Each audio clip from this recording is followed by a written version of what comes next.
no fundo e tal. Aham. Você quer que eu coloque o quê aqui? Paris? O que você prefere? Não, pode deixar a praia mesmo. Aqui tá um frio danado em São Bernardo.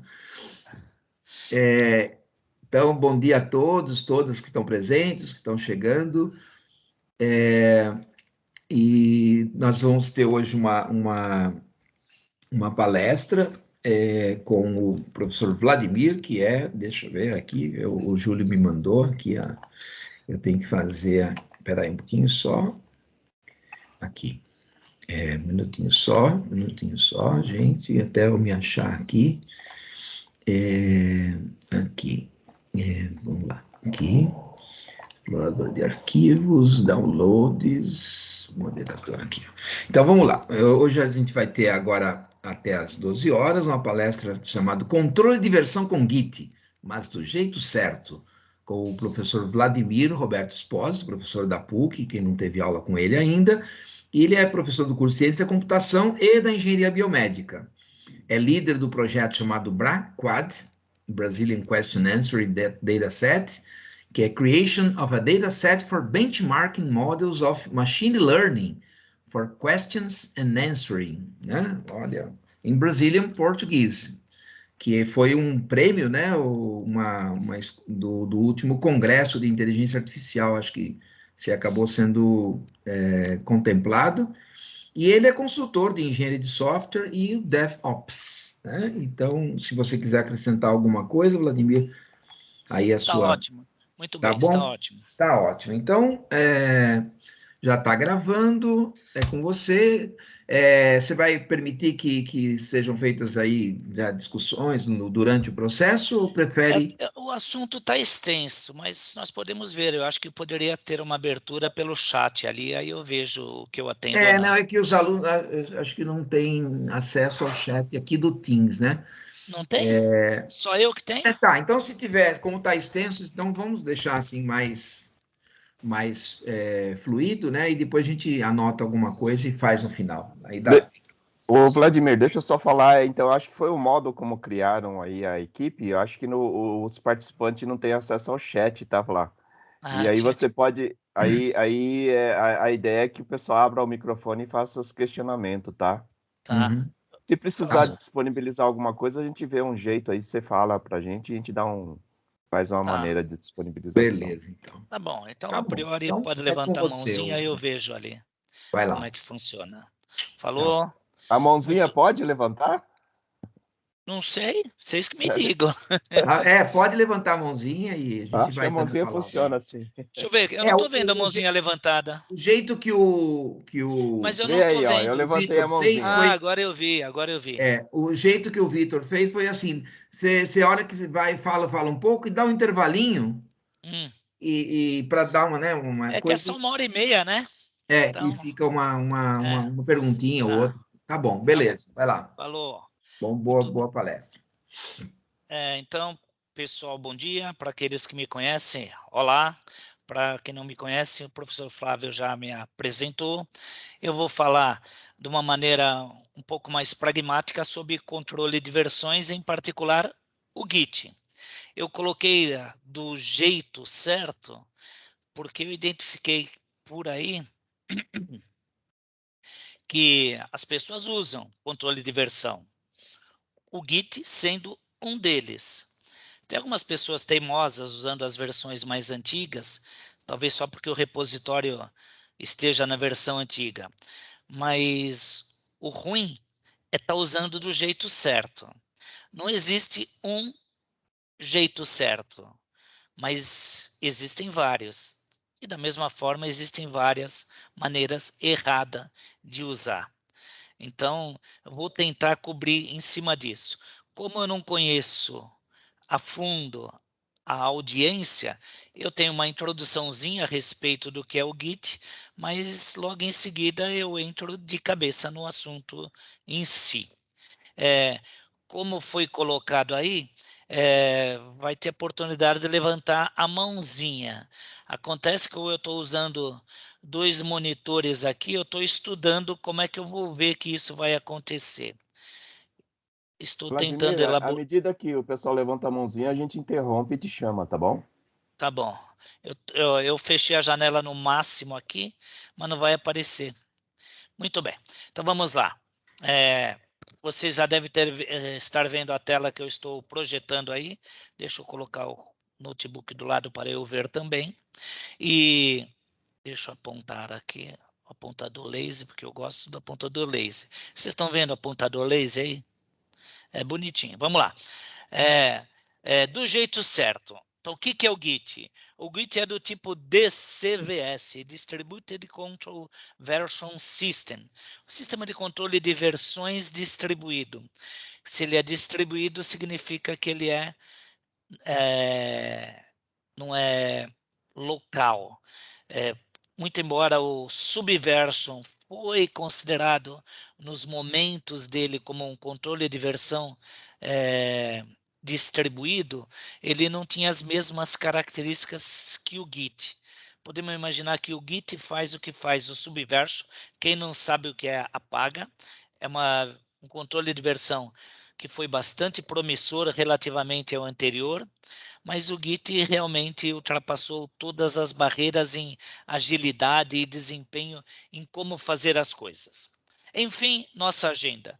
Fundamento, sem nada técnico.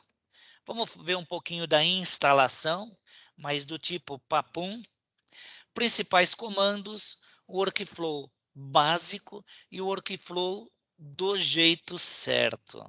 E existe o workflow do jeito certo.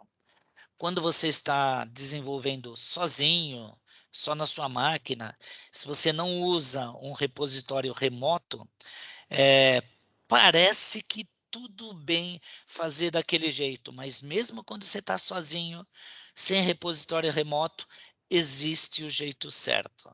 Se tiver um repositório remoto, existe um outro jeito certo. E se o repositório remoto for compartilhado, aí fazer do jeito certo é fundamental, senão é um suicídio. E eu vejo pessoas, empresas, até hoje se suicidando, tentando fazer até do jeito certo, mas depois param, porque dá um pouco mais de trabalho. Dá mais trabalho, sim. Gasta mais comando. Fazer do jeito certo, não dá para usar as ferramentas de interface gráfica para fazer. Não dá para fazer nas ferramentas open source. As ferramentas pagas até conseguem fazer, mas uma ferramenta paga custa quase mais caro que o próprio repositório, se for um repositório privado. Então, é mais fácil fazer do jeito certo sem ter que pagar tudo isso. Fundamentos, ok? Controle de versão é uma sub-área, está presente numa disciplina do ponto de vista de engenharia de software mais abrangente, que se chama gerenciamento de configuração. Um grande projeto precisa ter até um gerente de configuração. O gerenciamento de configuração, você não vai gerenciar somente as versões de código. Você vai gerar as versões de configuração, as versões de plataforma, as versões de deployment, as várias versões de imagens e tudo mais que tiver lá. Então, tem que ter um verdadeiro gerente de configuração que vai disciplinar como as coisas vão fluir para o repositório oficial. Imagina a bagunça de todo mundo podendo fazer o que quer. O Git é uma ferramenta que tem usado de fato para fazer o papel de controle de versão dentro da parte de gerência de configuração. Gerência de configuração não é só controle de versão. O controle de versão é uma ferramenta útil para um gerente de configuração. Então, o Git controla a versão de itens de configuração do produto de software. Então, veja, nós temos itens de configuração, responsabilidade do gerente de configuração. O Git pode controlar a versão desses itens e também os produtos de desenvolvimento de software. Mas o potencial real do Git está nos itens de texto. E quando eu digo texto, não é arquivo .doc, é texto plain puro, porque aí ele faz um trabalho fenomenal. Todo mundo sabe que ele foi criado pelo Linus Torvalds, que é o mesmo cara criador do Linux, e ele criou o Git, a rebeldia já esqueci o nome, da ferramenta de controle de versão que ele estava usando, que parou de patrocinar o mundo open source e queria começar a cobrar. Aí o Linus deu uma banana para o cara, tá legal, então nesse final de semana eu vou fazer meu próprio controle de versão. E assim foi, nasceu o Linux, o Git. Os outros sistemas de controle de versão que já existiam, o CVS, Control Version System, que na verdade fazia controle de versão na base de file by file. O SVN, que conseguia ver o repositório como uma única versão melhorzinho. O Mercurial, ainda um pouco utilizado, melhor que o SVN, mas não teve a chance de se popularizar tanto quanto o Git, por isso estamos falando do Git. Conceitualmente, o que nós estamos falando aqui até se aplica nos outros, com um pouco mais de trabalho. No SVN, no Mercurial, ficaria bem parecido, no CVS, certamente não seria possível. O que eu estou fazendo? Controle de mudança nos artefatos durante o processo de desenvolvimento de software, normalmente representado por arquivos, binários ou textuais. Já adiantando, nos arquivos textos o Git faz um controle fenomenal. Arquivos binários são gravados cópias dos arquivos, mas ainda assim ele garante um controle de versão. O Git controla todo o processo de alterações que diz respeito à adição, remoção e modificações dos arquivos. Para isso ele usa um hash extenso o suficiente, de acordo com a disciplina de um desenvolvedor de software, SHA-1, e através desse hash que ele cria para todos os arquivos, ele sabe se um arquivo é igual, se é diferente, baseado nisso. Não adianta querer discutir a respeito, mas existe aquela possibilidade de 2 arquivos? Sim, mas é muito remoto, né? Mantém o histórico de todas as alterações. Um repositório Git pode ter tamanho absurdamente grande. Por exemplo, o repositório básico do Linux tem em torno de 1 gigabyte, mas você consegue chegar em várias dezenas de megabytes a centenas de megabytes, dependendo do tempo de vida do seu projeto. Ele vai guardar tudo. E você pode fazer uma viagem no tempo e descobrir como estava seu código naquele momento, ou conseguir descobrir qual alteração você ou alguém fez no dia tal, na data tal. Então, como ele precisa guardar muita informação, além do próprio código em si, ele acaba ficando bastante extenso, ele guarda tudo. Ele permite também o trabalho colaborativo, que significa várias pessoas trabalhando no mesmo projeto. Aliás, esse é o grande poder, a grande força de utilizar o Git. O modelo convencional anterior não existia tanto essa colaboração. Colaboração até poderia existir, mas como era na base de file locking, vários controles tipo PCVS, Program Control Version System, que foi bastante famoso, custava algumas dezenas de milhares de dólares, e é simplesmente extremamente inferior ao Git. Nesse tipo de controle de versão, cada pessoa capturava um arquivo, dava um lock, ninguém mais mexia nesse arquivo, até que essa pessoa fizesse tudo o que ela gostaria de fazer no arquivo. Aí ela atualizava, depois liberava. Somente a partir daí outra pessoa poderia olhar. Além dos próprios problemas que dá para se enxergar fazendo isso, ainda existiam os problemas de sair com pressa e esquecer de liberar o arquivo. O departamento de desenvolvimento inteiro ficava travado. Com o Git não existe isso. Existe o trabalho colaborativo, inclusive simultaneamente no mesmo arquivo. tantos desenvolvedores quantos acharem necessário. Claro que pode existir problemas tratados como conflitos, mas é possível fazê-lo. O cidadão A trabalha numa função X, cidadão B na função Y. Se existir uma certa disciplina na localização do arquivo físico que as pessoas estão trabalhando, pode nem haver conflito e as alterações das duas pessoas seriam mescladas elegantemente e o projeto continuaria maravilhosamente.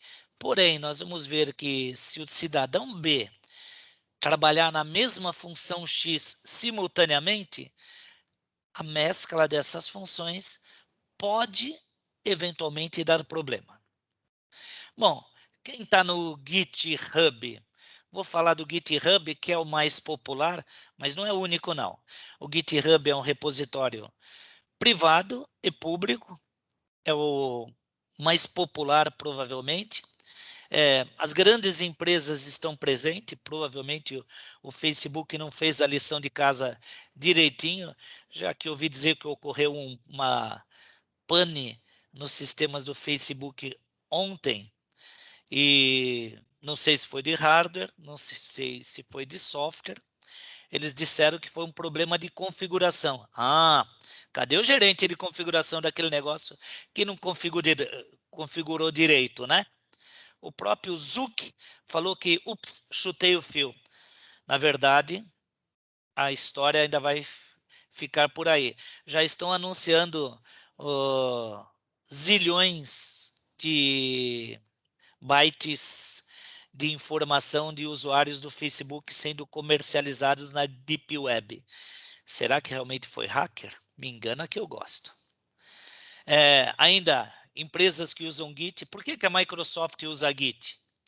Ela gostou tanto que comprou, agora o Git é da Microsoft, azar nosso. Mas todo o resto continua utilizando. A Microsoft está um pouco mais simpática ao mundo open source. Então, acho que tudo bem. Mas o Android está lá, o LibreOffice, entre outros. GCC, você acha tudo lá. Então, tudo bem. Alguns termos técnicos.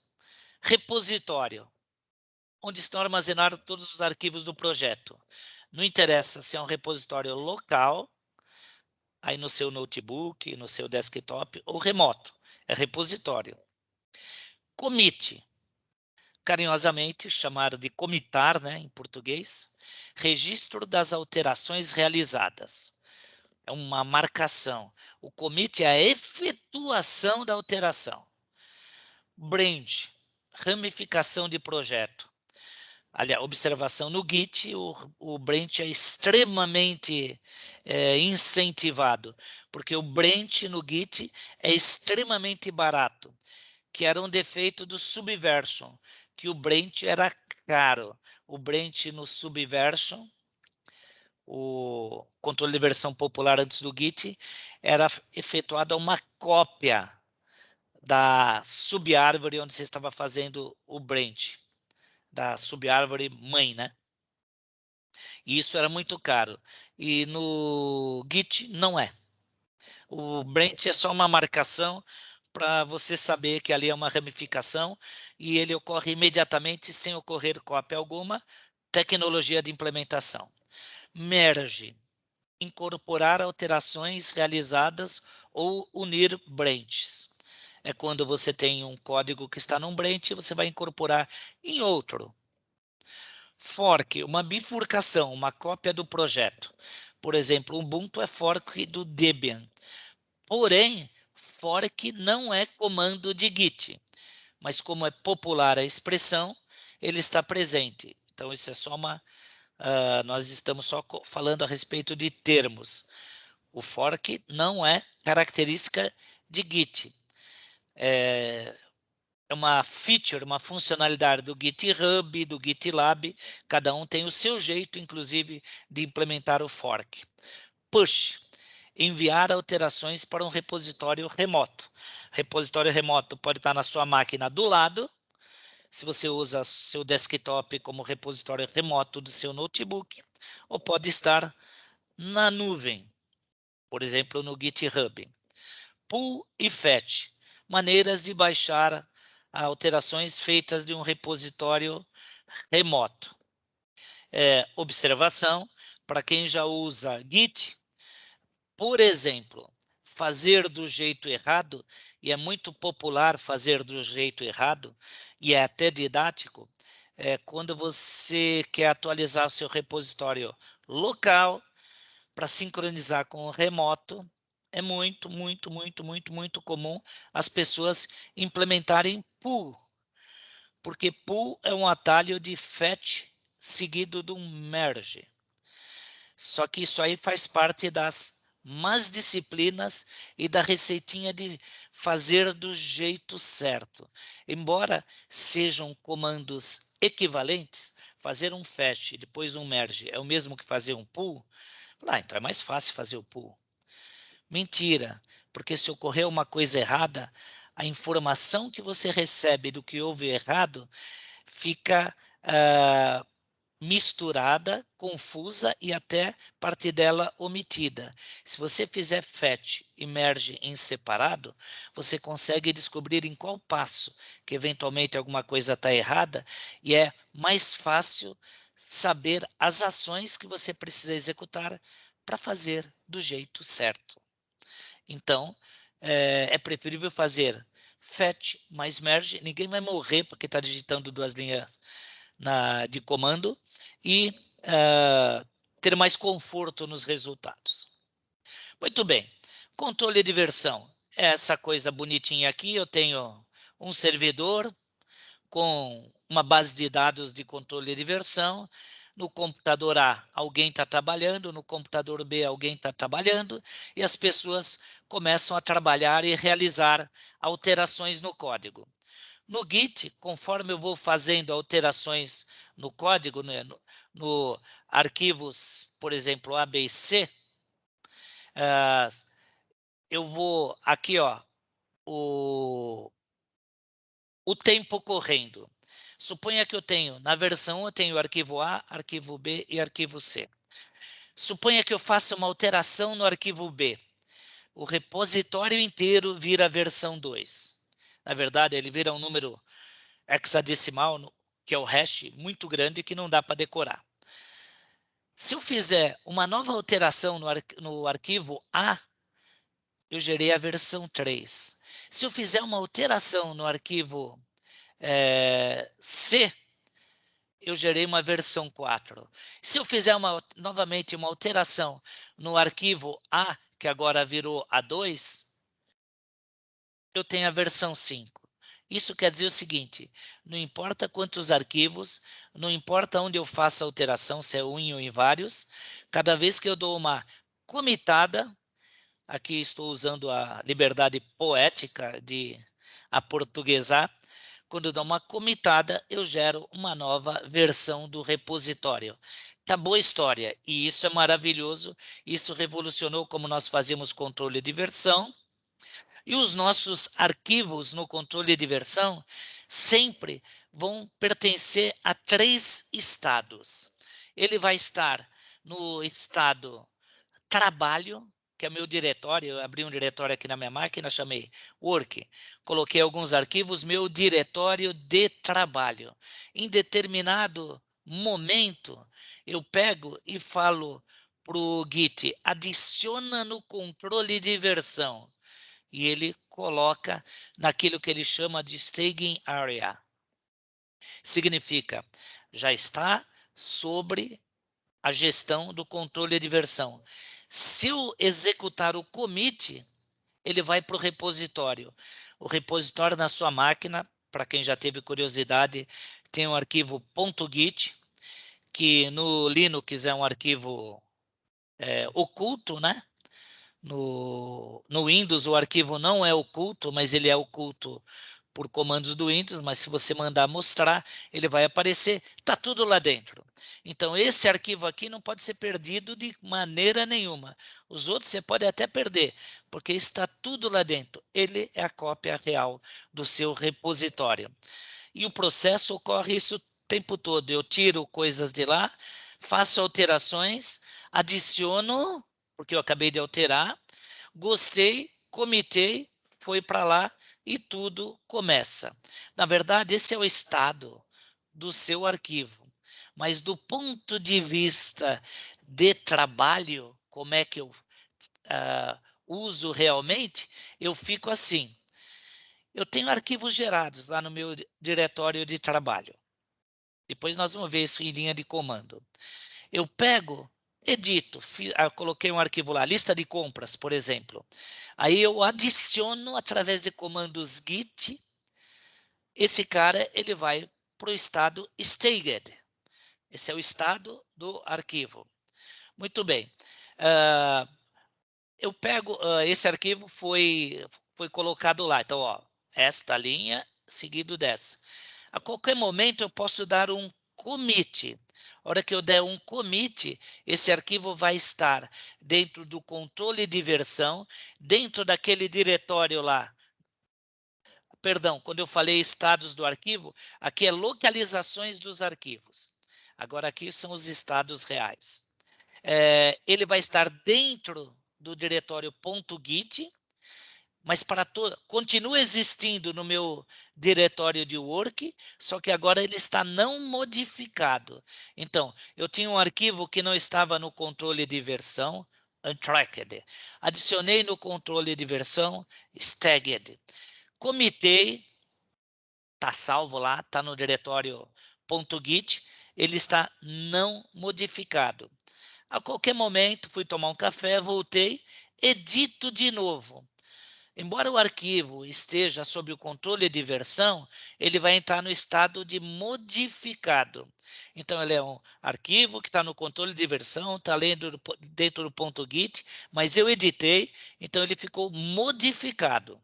Se ele está modificado, então eu preciso adicioná-lo novamente para ele voltar para a área de staged. Se ele estiver na área de staged, eu vou comitar novamente. A qualquer instante, num arquivo de estado modificado, pode ser removido. Adiantando que remover no Git não é exatamente remover, simplesmente fica parte do histórico que ele removeu. Porque se você voltar para uma linha de tempo, antes de você remover, ele continua existindo. Então, remover não é exatamente remover, simplesmente isso. Então, só para ter uma ideia. Então, eu tenho as três localizações do meu arquivo. Espera um pouquinho aí, gente. Às vezes a gente...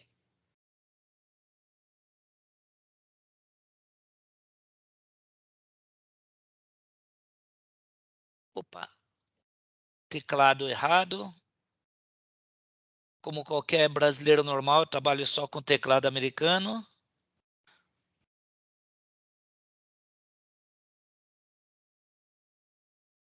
Salvei. Voltei. 3 localizações. Os estados do arquivo que eu estou trabalhando. E isso aqui é importante, entender e ter essa noção do que está acontecendo. Inclusive, precisa ter essa noção quando der problemas, porque as pessoas acabam jogando a sujeira embaixo do tapete. Tipo, se der problema, começa de novo. Não precisa ser assim. E instalar. Como é que eu faço para instalar? Eu posso instalar nos Unix da vida. Linux, apt-get install, Fedora, Yum, Gentoo, Emerge, Arch Linux, que é só para os bravos, Arch Linux, vocês sabem, né? Uso o Pacman, apesar que o Pacman é bem amigável, né? OpenSUSE, FreeBSD, para quem quer um mais plain. Vamos trabalhar no Solaris e assim por diante. Mas dá para fazer no Windows também, é só baixar. Você baixa um executável lá. Tem inclusive a versão... Se eu não me engano, tem a versão portable, que você pode ter um controle de versão que só funciona na hora que você executar. Você pode instalar no Macintosh também. Então, existem versões disponíveis para todos os cantos. Quando você instala o Git, vem algumas coisinhas que te ajudam a funcionar. Por exemplo, quando você instala o Git no Windows, ele te dá uma pequena infraestrutura que permite você trabalhar no Git como se você estivesse trabalhando no Linux. E aí você pode fazer tudo bonitinho na linha de comando. Dá para fazer na linha de comando pelo command do Windows, a janela tipo DOS. Mas é mais poderoso e flexível se você usar o Bash, que é o Bash Shell igualzinho do Linux, que vai ter uma versão instalada bonitinha no Git para Windows. Inclusive, você pode abrir esse Bash usando o File Explorer com o botão da direita. Fica bem bonitinho isso na hora de trabalhar. Então, é como eu aconselho a fazer. Usa o Git Bash, é o terminal do Windows que recebe comandos Linux-like. Pode ser usados para criar diretórios, não é MD no Bash, é mkdir, navegar nos comandos, listar diretório, olha aqui, ó, usar o ls e principalmente executar comandos do Git. A gente pode invocar comandos de Git diretamente no diretório, com o botão direito do mouse para fazer algumas coisas. Existem algumas ferramentas gráficas poderosas, que eu só vou citar en passant, uma delas open source é o Tortoise Git, que o Tortoise Git é um spin-off do Tortoise SVN, só que o Tortoise Git ficou mais poderoso que o Tortoise SVN. Dá para fazer um monte de coisa no Git, mas nem tudo dá para fazer. Mas uma coisa legal que o Tortoise Git faz, e eu sou obrigado a admitir, é mostrar a árvore numa forma gráfica do seu repositório. E isso é legal. É legal de ver, de tirar conclusões. E a partir dos nós da árvore, você fazer uma listagem no nível de log do que está acontecendo. Porém, tudo isso dá para fazer com as linhas de comando. Dito isso, vamos para a cesta básica do Git, o mínimo que precisa saber. Só que como é o mínimo que precisa saber, eu suponho que eu posso fazer bem corridinho para entrar direto na parte do jeito certo. Adiantando, o que é a cesta básica? A cesta básica é o seguinte: como é que eu começo? Como é que eu edito? Como é que eu salvo? Como é que são os comandos de comitar? E como é que eu faço esse processo aí? Essa é a cesta básica. Quando você está desenvolvendo sozinho, a cesta básica ajuda muito. Mas mesmo assim, existe uma maneira mais inteligente de fazer as coisas. Então, para quem está trabalhando no TCC aí, se quiser depois conversar melhor a respeito disso, eu sei que tem pessoas que já estão trabalhando, fazendo estágio, e já estão seguindo as disciplinas corporativas nisso. Provavelmente as disciplinas corporativas fazem de um dos jeitos certos. Ou não, né? Como diz o Flávio. Principais comandos. Help, eu preciso de ajuda. O help que vai ver é no estilo Unix, não tem problema. Git help alguma coisa, git help a. Por exemplo, help add. Como é que eu faço para adicionar coisas no controle de versão?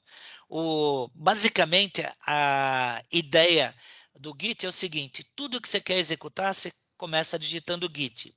Os comandos, a ação que você vai executar logo em seguida, é o nome dela, é um verbo. Git add, git remove, git checkout, git merge e assim por diante. Git seguido de um verbo, que são as ações do Git. Depois vem as opções. As opções normalmente precedidas por dois hífens. Normalmente, porque tem algumas opções que aceitam um único hífen, e nesse caso a opção é uma abreviação em letra maiúscula. Mas, via de regra, aprendam com os comandos com dois hífens, que fica muito mais claro, autoexplicativo e autodocumentado. É uma receita, mas é o gosto do freguês. Definindo a identidade, você vai começar a trabalhar, né? Então, você precisa estabelecer... O Git está instalado, não precisa ter repositório. A hora que eu executar esse comandinho aqui, você vai colocar o seu nome de usuário no seu repositório legal, o seu nome. E vai colocar o seu e-mail também. É importante para você receber algumas coisas. Por exemplo, git config menos global, username é o parâmetro global que você está configurando, você coloca aí seu nome, depois o seu e-mail, seu melhor e-mail. Eu sei que os alunos da PUC não têm e-mail PUC-SP, faz de conta que tem. Já começa com uma dica aqui. Configure cores no terminal para aparecer quando você listar qualquer coisa diferenciada por cores no Bash. O Bash permite as coisas aparecerem de maneira colorida. Então, uma dica é git config global color UI true. Só isso. Depois esquece da sua vida, do que você está fazendo. Observação, da mesma coisa como tem global, existe local. Global significa, para todos os repositórios que você for fazer na sua conta, no seu computador, vai estar valendo isso. Se você tiver um repositório local e estiver do diretório que representa o repositório, você pode alterar essas configurações para local e vai estar valendo só para aquele repositório. Como é a mesma coisa, não preciso exemplificar aí. Definindo o editor de texto. Você pode definir o editor de texto que vai ser usado quando precisar editar alguma coisa por algum erro. Você pode fazer isso, ou deixar o padrão, ele usa o padrão do sistema operacional, for no Windows é o Notepad. Eu usaria o Notepad++, no Linux o Gedit está de bom tamanho. Mas você pode configurar explicitamente. Config global, core editor. Pronto, fez uma vez. Pode ter local também. Como que eu crio um repositório? Criando. Você vai lá no local onde você quer criar um repositório e dá um git init. Você vai estar dentro de um local que é um repositório. Você fala, esse lugar aqui, esse diretório aqui é um repositório. Eu entro lá dentro, digito git init. Sabe o que ele faz? Ele cria um arquivo .git, onde vai guardar toda a parafernália do que faz ali dentro. Vocês podem experimentar aí. Eu não vou fazer aqui para a gente não gastar tempo. Vocês podem experimentar, faz, deu certo, não deu, e aí faz pergunta ali. Mas vai dar certo, desde que você tenha o Git instalado. Fez aí, Flávio, deu certo? Deixa eu ver aqui. Estamos aqui. Um passo atrás aqui, depois... acho que está dando certo, sim. Quero ver, hein? Uhum. Flávio, Oi. eu sei que você não usa controle de versão. Eu uso assim, dá para fazer, aproveitando a deixa aí, dá para fazer controle de versão para, por exemplo, versões de, ou seria razoável, versões de um banco de dados, por exemplo? Sim Não, e não não. código, mas banco de dados. Sim e não. O que acontece é o seguinte, um bom banco de dados permite ter controle de versão embutido nele. O próprio, É o né? seguinte, Sim. controle de versão é ruim para binário. E é muito ruim para binário muito grande.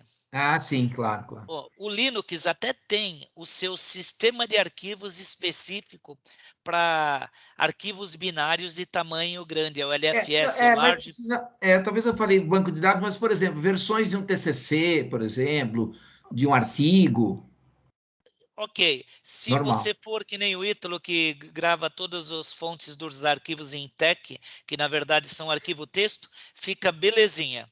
Tá. Agora, se você for que nem eu, que uso Word, essas coisas assim, não vai rolar, não. Eu também uso o Word.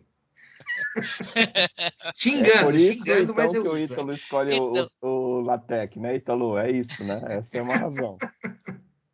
Não, aí a gente tem que usar, funciona. porque o Eu pessoal sou não obrigado usa. a admitir. Na verdade, eu uso também Markdown. Aí Markdown fica não é tão poderoso quanto o LaTeX, mas fica bonitinho. Bom, a outra coisa é a seguinte, Mas você pode fazer controle de versão para .doc. O que vai acontecer é que ele não vai versionar da mesma maneira que ele versiona um arquivo texto. Mas ele vai versionar e você vai ter todas as suas versões lá. Não tem problema. Como ele compacta no repositório, não vai ter tanto desperdício, além de você ter as vantagens de estar no controle de versão.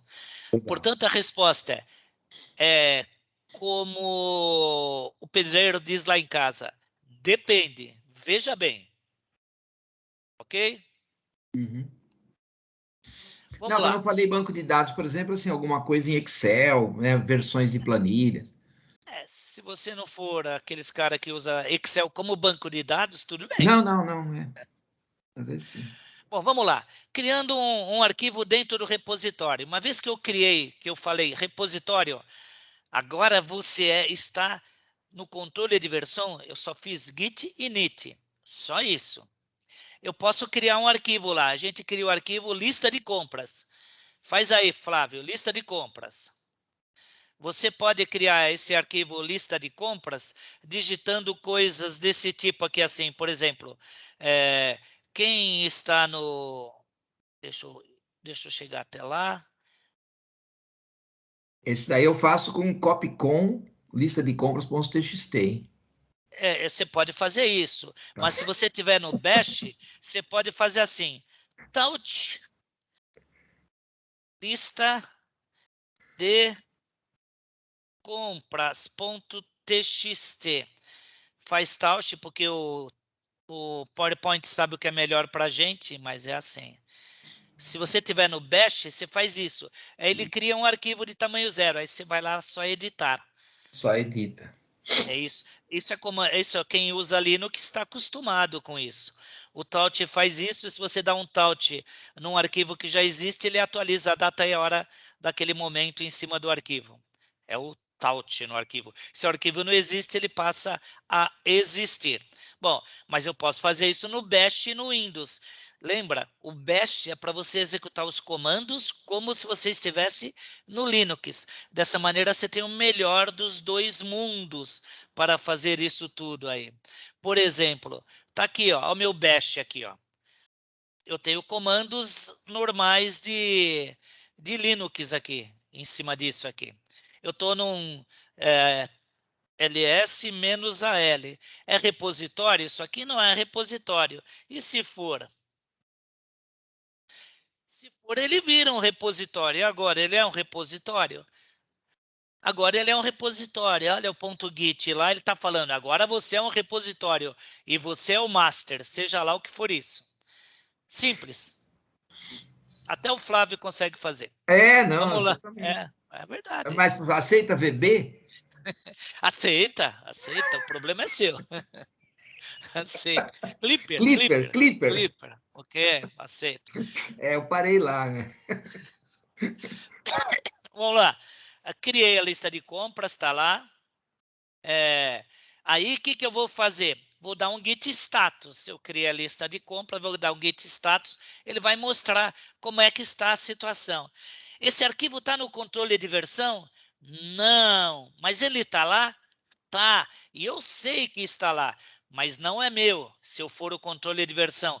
Então, ele está como untracked, porque ele não está sobre a gestão do controle de versão. Aí, o que eu faço?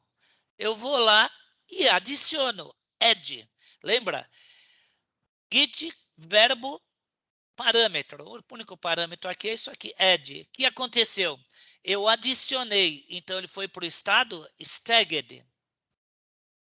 Beleza. Vamos comitar. Aqui já tem uma coisa considerada má prática de fazer controle de versão, mas está feito aqui porque nós precisamos ser um pouco mais ágeis didaticamente. Aqui eu estou dando um commit e já colocando a mensagem que diz a respeito do que é o meu commit. O commit é a efetuação. Estou efetuando. Ele vai ser gravado lá dentro do diretório .git, em algum lugar, já que aquilo é um banco de dados, não é para eu ficar fuçando. Mas a gente vai fuçar assim mesmo. ok? Quando eu dou "-m" e coloco a mensagem aqui, ele automaticamente grava essa mensagem como registro no log lá. Mais tarde eu posso consultar para fazer tudo. Por que que ele não é uma boa prática fazer isso? Se for aluno meu, meio ponto para quem responder para mim por que que não é uma boa prática. Vai, Vinícius. Eu sei que você usa Git. Matheus, sua vez. Ninguém? Júlio? Ferrou, né? Eu vou dar só um spoiler aí. Na verdade, eu não falo nem a respeito disso. Pelo seguinte, porque você limita muito a informação que você vai colocar no Git. Normalmente, você precisa ser mais informativo que só uma linha que o "-m" permite. O ideal mesmo é você dar o git commit sem nada. E aí, sabe o que ele faz? Ele abre o seu editor de texto padrão, onde você pode editar uma mensagem ali, existe uma regrinha, primeira linha, você pode pular uma linha, colocar um texto desenvolvido. Resumindo, você pode ser mais informativo. E aí, a hora que você salvar, é que o commit vai ser fechado por esse comando. Antes disso, ele fica lá, aberto, esperando você salvar o arquivo.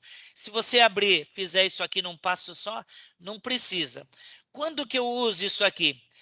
Quando é o primeiro commit que você está dando. Normalmente, a gente faz primeiro commit e sai para o abraço. A partir daí, seu código fica sofisticado.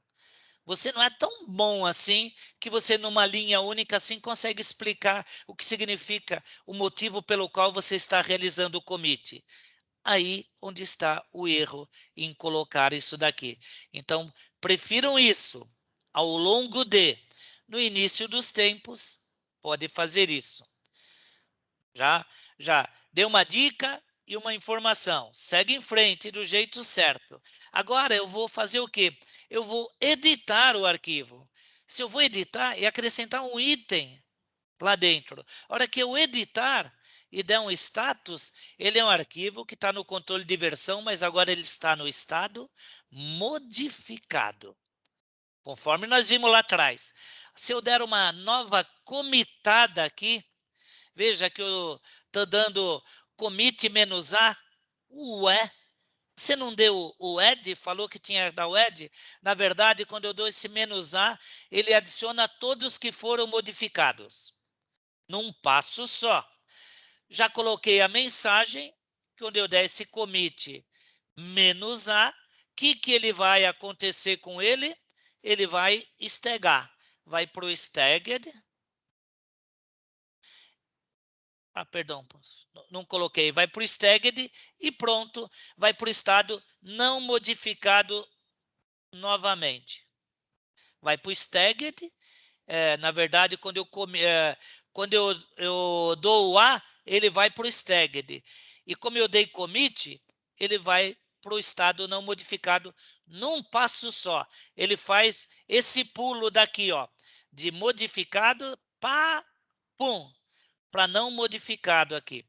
E vai estar lá no controle de versão, como era de se esperar. Resumindo o que nós falamos até agora, concluindo, eu tenho esses estados. O estado, aqui ele está tracked, não modificado e modificado. Tem o untracked e o staged. Aqui dentro ele está tracked, ele está dentro do ponto git. E acabou a história. O staged, ele está lá preparado, está de olho. Mas se eu não commitar, ele não está dentro do ponto git. Ok? Então, traqueado aqui está dentro do ponto git. Ok? Voltando ainda os locais, aquele mesmo. Por onde nós passamos? Passamos pela área de trabalho, a área de stage e para a área de repositório, que é o ponto git. O ponto git é meu repositório. Se eu quiser ver como estão as coisas no meu arquivo ali, eu dou um git log e ele mostra tudo para mim, um monte de informação. O que significa isso? É elucidativo, porque tem o identificador aqui do commit, e eu posso até referenciar esse commit por esse hash inteiro aqui. E eu posso usar só esse comecinho aqui do hash também, para referenciar. Muitas vezes, se não der certo, quando você usar só esse aqui, se eventualmente der um conflito, você usa o inteiro. Então, ele permite usar os dois. Se eu der o git log --one line, ele vai listar isso daqui. Isso que ele vai estar dizendo. Isso daqui foi a batata adicionada à lista nesse commit aqui. Quando eu dei um log, foram os dois commits efetuados. O primeiro commit, olha aqui, ó, a C764. O segundo commit, não está aqui, não apareceu, mas ele vai aparecer. O segundo commit é esse daqui. Então, esse commit foi feito em cima desse. Quando eu colocar o --one line, ele vai colocar esse commit foi feito em cima desse com essa mensagem, e a mensagem original desse cara daqui é esse daqui. Ele tenta colocar numa linha para deixar mais bonitinho. E se eu não falar nada, vai ficar assim. Eu posso também...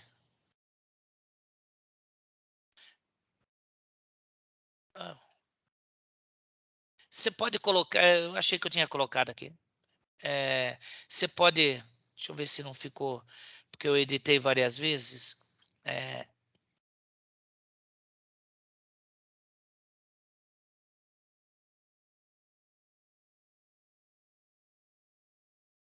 Não, não ficou. Você pode colocar uma chave de pret, --pret, igual online, aí ele imprime até de um jeitinho um pouquinho mais bonito. Mas isso aqui é suficiente. Volta correndo aqui, eu posso ver a diferença entre os dois commits. Eu quero a diferença entre o primeiro e o segundo. Ou eu quero a diferença entre o segundo e o primeiro. Eu vou especificar os commits. Lembra que eu falei que eu posso usar a short identification aí? É o que eu estou fazendo. A diferença entre o primeiro e o segundo está aqui. A diferença entre o segundo e o primeiro está aqui. Então, ele vai mostrar para mim a diferença entre o outro e o um, mas a diferença, no final das contas, é a mesma. É que a diferença entre o primeiro e o segundo é que eu acrescentei essa linha, batata. E a diferença entre o segundo e o primeiro é que que o primeiro tem uma linha a menos, a batata. Então, eu preciso saber qual a direção que eu tenho. Vocês vão ver que aqui mostra exatamente as coordenadas linha-coluna onde a batata está colocada. Exatamente a posição linha-coluna dentro do arquivo. É por isso que ele faz um trabalho fenomenal com arquivos texto, né? Correndo ainda, eu posso, a título de não ficar me confundindo, né? Que raios é essa? Vou ter que ficar decorando esse número absurdamente enorme e grande. Eu posso colocar, então, etiquetas numa determinada posição. Pode ser num commit, onde eu quiser, né? Sempre referenciado a um commit. Eu posso colocar em determinada. Eu vou fazendo commits, vai ficando commits ao longo do tempo. Eu posso escolher aqui, falar, vou colocar uma etiqueta aqui, que pode servir para identificar, um dia vou dar um release nisso, ou para não esquecer mesmo. Coloco uma etiqueta que é um nome legível para o ser humano. E aí fica mais fácil eu referenciar. Então, eu posso colocar uma etiqueta, o taguear, né? Tag aqui está como verbo, mas é o substantivo aí, então. Git tag nome. Eu preciso adicionar o comentário em cima disso. Então, vamos ver. Versão 0.1. Git tag lista de compras para almoço. Ficou grande, né? Mas se eu der um list show, o git show v0.1, ele vai mostrar esse negócio aqui. Mas no repositório, se eu fizer uma sequência, suponha que isso aqui é o meu local onde estão as coisas, né? Usado para colocar etiquetas, vai aparecer assim, em determinada posição, vai aparecer o 0.1. Em outra posição, 0.2. Aqui tem uma spoiler já daquilo que eu digo, como trabalhar da maneira correta. Embora nós vamos ver detalhes como branchear, fazer branches, presta atenção aqui. Se você estiver trabalhando sozinho, se você estiver trabalhando em equipe, isso aqui é uma boa estrutura para você não ter problemas e ficar à prova de usuário hostil. Aqui, tudo que está presente aqui faz parte do Git. Por exemplo, mesmo se você estiver trabalhando local, você vai ter um repositório que você vai chamar de Git Master, que é onde vai estar o seu trabalho definitivo. Seu trabalho que você vai entregar, a versão que você vai entregar para o seu orientador de TCC, as várias versões você vai entregar para ele. Mas você e seus colegas, quantos caras tem no grupo de TCC? 4, né? 4. 4, 3, né? 4. Então, cada um de vocês, 4, vão estar trabalhando em cima daquilo. Tem gente fazendo individual, mas... Imagina, vale para individual. Imagina que zona, todo mundo atualizando lá, sem ninguém cuidando de nada. Então, se a equipe foi bem organizada, um deles é o líder. Esse líder cria um outro repositório, que na verdade é um branch, que nós vamos ver, onde todo mundo gostaria de fazer a atualização. E desse cara daí, cada um dos componentes da equipe, inclusive o líder, faz uma cópia local em cima da qual trabalha. Faz uma cópia, desenvolve alguma coisa e coloca ali. Aí o líder, trocando o chapéu para chefe, decide se está bom, decide se compila, decide se executa, se não vai dar efeito demonstração no dia da apresentação, e joga aquilo que foi feito para a versão final, para a linha final de desenvolvimento. Na verdade, quando ele fizer isso em determinado... Aqui está 1.0, na verdade, era para ser 0.3, tá? Errei, não. Era para ser 0.3, é isso mesmo. Depois eu edito. Ok. Dessa maneira, você garante o quê? Eu tenho uma linha onde eu tenho o código estável, a prova de falha, e não é todo mundo que está escrevendo lá. Eu tenho uma linha de desenvolvimento onde todo mundo pode pegar uma cópia e fazer o desenvolvimento, acrescentar suas novas funcionalidades. Cada um tem uma sua cópia e acessa as novas funcionalidades. Aí ele manda para sua, nós vamos ver, para sua versão remota de desenvolvimento. E o gerente, o chefinho, vai ver, muito bom, gostei disso aqui, vou incorporar no projeto. Isso aqui não está bom, eu tentei compilar e não funcionou. Resolve aí, porque eu não vou incorporar no projeto. Dessa maneira, você vai garantir que você tem uma linha estável, não importa quão empolgados seus colegas estejam na véspera da apresentação. Se o líder não aprovar, não vai para frente. Que é o que o pessoal lá do Facebook esqueceu. Alguém fez uma alteração, ficou empolgado, mandou bala, propagou para todos os nós da cloud e deu no que deu. Porque alguém não cuidou e não confirmou para ver se estava correto. Dizem eles que foi uma configuração de rede. E um hacker amigo meu falou que foi invasão mesmo, só de hobby. Mas, enfim. Bom, isso aqui é só um spoiler. Segue em frente. Vamos falar a respeito de branch. Branch é fazer uma nova linha de desenvolvimento que fica dentro do repositório. E eu consigo fazer alterações, experimentações. E se eu gostar, eu posso pegar aquelas coisas que eu fiz e jogar no repositório final. E isso é diferente de eu estar com a versão do repositório final, ficar fazendo alterações e commit, alterações e commit, alterações e commit, porque eu não posso desistir. Ou eu teria que fazer uma operação que que é ruim, que é fazer um reset do tipo hardware para posicionar a ponta atual de desenvolvimento numa ponta antiga, que não se faz. Todo o código vai continuar lá, mas você começa como se não existisse. E se mais de uma pessoa estiver trabalhando, mais problema ainda. O ideal, você fala, gostei daquilo que eu vi, vou tentar ver se dá certo. Aí você faz um branch. Opa, deu certo. Vou mesclar isso com o repositório. E assim por diante. Isso é fundamental, mesmo se você estiver trabalhando sozinho.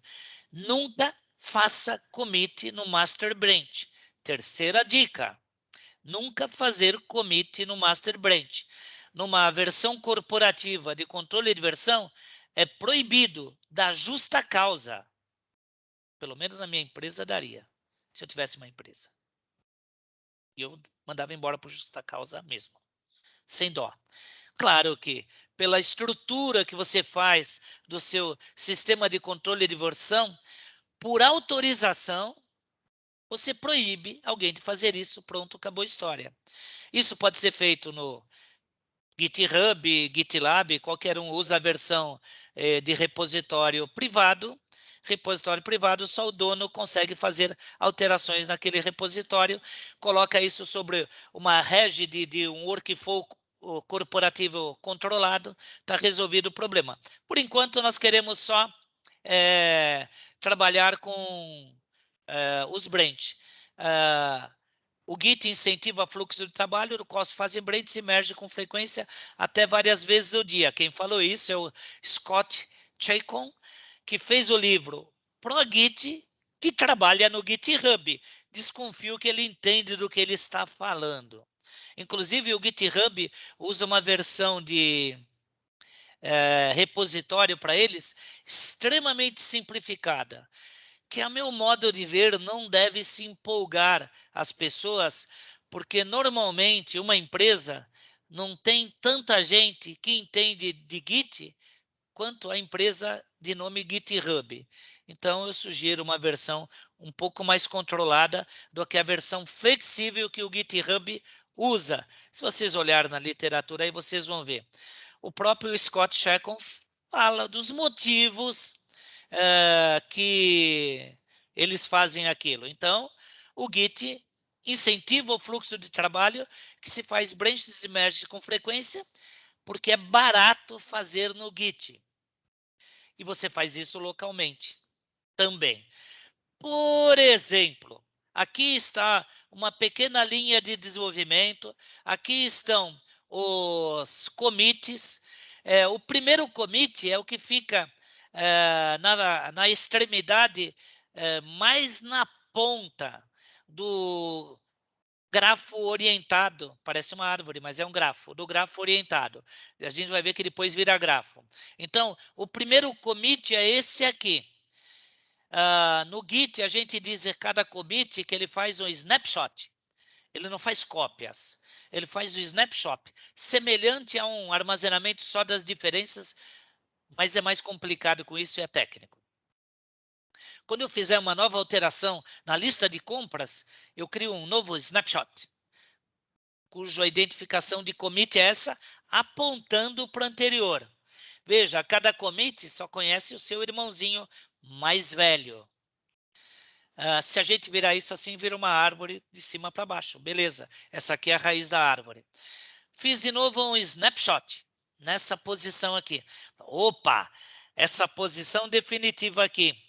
Vou dar para alguém executar a lista de compras do churrasco.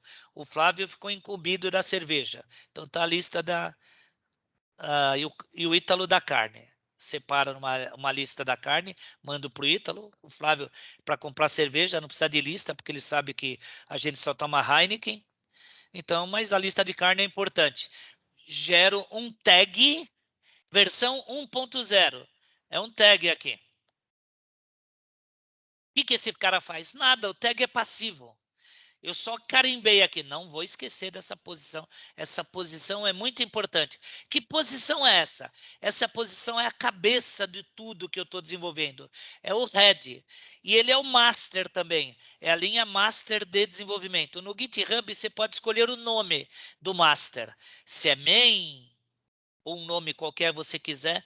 Eu gosto do master, porque eu aprendi master e acostumei. Então, o master, essa linha master de desenvolvimento. Se você abrir aqui no nosso repositório local, é a linha master de desenvolvimento. Lembra? Quando eu mostrei ali, ó, eu não falei nada para o Git. Ele chamou do quê? De master. Vocês não dizer que eu sou egoísta, vocês não estão vendo nada. Ó, master, olha lá, master. Eu não falei nada, a única coisa que eu fiz foi executar o comando git init. Ele abriu a linha master de desenvolvimento. Estamos no master lá e corresponde ao head, ao começo desse ciclo aqui. De repente, em qualquer momento, eu falo assim, tá legal, mas e se a picanha tá cara, será que dá certo eu colocar contrafilé no lugar da picanha? Afinal, nós somos míseros professores. Então, vamos baixar de preço isso aí. Então, eu faço um branch cujo nome é testing. Veja, ele é um branch, ele não é um tag, embora ele tenha um nome. Tem empresas que usam o esquema de branch no lugar de tag. Não é bom. Branch, eu posso fazer commits. Tag, não. Fiz um branch tagging. Quando eu fiz aqui, eu posso tratar esse cara daqui como se ele fosse um repositório novo e começar a fazer atualizações nele. O que aconteceu? Ó, eu estava aqui, o branch testing, criou. O meu repositório continua lá. O head continua aqui. O master continua ali, porque ele é o branch master. A hora que eu falo branch testing, checkout testing, eu pego aquele head que estava ali e penduro no testing aqui. Sabe o que significa isso? Que no meu repositório, qualquer alteração que eu fizer vai ser feita aqui, daqui para lá. E não mais aqui, não mais aqui. Vai ser feita daqui para lá. A gente vê isso fazendo isso aqui. Acabei de fazer uma nova alteração, alterei a lista e dei um commit. Se eu alterar a lista e der um commit, eu estava nesse commit aqui. Ó. Olha o commit novo aqui. O master continua lá. Ele não sabe o que está acontecendo. O master estava apontando para esse commit. Ele vai continuar. E o testing, que estava apontando para esse commit, ele agora está apontando para esse, porque eu fiz alterações e comitei. Se eu olhar no meu repositório, ele vai estar mostrando esse aqui, ó, head aqui. Não vou fazer na digitação, mas você já deve desconfiar que dá certo. A sequência de comandos que eu fiz é esse, git branching test, depois eu dou um git checkout testing. A operação de checkout pega esse head aqui e move para cá. Que foi o que aconteceu. Aí se eu der um commit, eu estou lá no meu diretório lá. Exemplo, se eu der um commit, ele vai fazer aqui esse commit. Portanto, o commit vai apontar para ele. Está apontando para esse cara, o F3AB, que era esse. Agora esse aqui, e o master, continua no mesmo. Agora, o que acontece se eu quiser incorporar essas alterações no master? Porque o master é que é o bom, o master é que é o final. Fala, testei, deu certo, vamos sair para a briga, vou atualizar. Primeira coisa, eu dou um checkout de novo no master. Se eu der um checkout de novo no master, eu tiro o head que estava aqui e boto de volta no master. O que acontece com o testing? Nada. Ele está lá, passivo. Agora, meu repositório vai estar mostrando de novo. Você está no master. Antes, ele estaria mostrando você está no testing, agora está mostrando você está no master. Fui para o master. Estou aqui. Se eu começar a fazer atualizações aqui, elas vão ser feitas aqui, em paralelo a essa daqui. Verdade? Verdade, eu posso fazer a atualização. Fiz mais um commit, o testing está lá, cuidando da vida dele. Fiz mais um commit, olha aqui, ó, a árvore agora bifurcou aqui. É a primeira vez que ela bifurcou. Como eu sou o master, eu estou no repositório, eu dei um novo commit, ficou aqui. Aí você fala, o cara lá fechou o testing. Tá bom, vamos fazer um merge? Então, presta atenção aqui, dica 4. O merging, eu sempre faço do outro para onde eu estou. Sempre faço do outro qualquer, não importa onde está, para onde eu estou. O head não está aqui, então eu estou no master. O head está aqui, então eu estou no master. Se eu for fazer o merge, eu vou merjar de alguém para cá, do master. Se eu for fazer um merger do testing, o testing é o argumento que eu vou usar junto com o verbo merge. Na verdade, eu posso usar qualquer branch, ou repositório, ou o que for. Olha o que eu fiz aqui, ó. Eu estou no master. Eu estou no master. Executei um merge. O head estava apontando para cá. Eu fiz um merge. Ele mesclou tudo que eu tinha, e mesclar é assim, seja bom ou ruim. Criou um novo identificador de commit. O head continua apontando para cá. Não falei que virava um grafo? Agora é um grafo. Agora o Ítalo ficou contente que ele achou que eu estava mentindo. Mas não. Agora temos um grafo aqui, um grafo dirigido aqui. Dá para ter ciclo? Dá, mas dá uma bagunça. É bom não. E esse daqui são todos os commits que eu tinha. Veja que lindo aqui. O branch testing continua lá. A qualquer instante eu posso falar, o que eu fiz no branch testing mesmo? Chavear para lá e olhar. A qualquer instante eu posso falar, como é que eu estava antes do branch testing? Eu posso dar um check-out nesse commit e olhar o que estava acontecendo aqui. Ah, tá tudo bem, volto para o master. A qualquer instante. Quando eu digo que estou indo para um lugar ou para o outro, eu estou dando check-out de um lugar ou para o outro. Eu posso até dar um check-out para cá, abrir um branch aqui. Eu posso dar um check-out para cá, porque um branch para cá. É viagem no tempo, gente. Mas acompanhe agora. Dica 5. Em geral, ao longo do tempo, isso aqui ó, é disciplina mínima, mínima, mínima, mínima, se você estiver trabalhando sozinho. Tem mais de um? Não faça somente isso. O que eu fiz aqui? Desenvolvi. Preciso fazer uma experimentação. Saiu o Spring 5.0 e eu estou usando 4.0. Será que funciona direto ou vou ter que alterar muita coisa? Testo. Mas enquanto isso, eu preciso ainda mostrar para o meu colega o meu código funcionando. Fiz alterações. Testei. Ups, deu certo. Papum, não precisei alterar nada. Fiz o merge, saí para baixo. Saí para baixo, deu certo. Era só um teste. Funcionou. Eu não preciso mais do teste. No problem, remove o branch. E isso é muito comum fazer. Desenvolve, faça uma linha de branch, de experimentação. Opa, deu certo. Merge. Preciso daquilo? Não. Remove. Git branch, estou trabalhando com branch. Opção -D de delete. Quem? O teste. Eu estou aqui, ó. Estou no master. O master, olha, enxerga tudo e todo mundo. Git branch -D testing.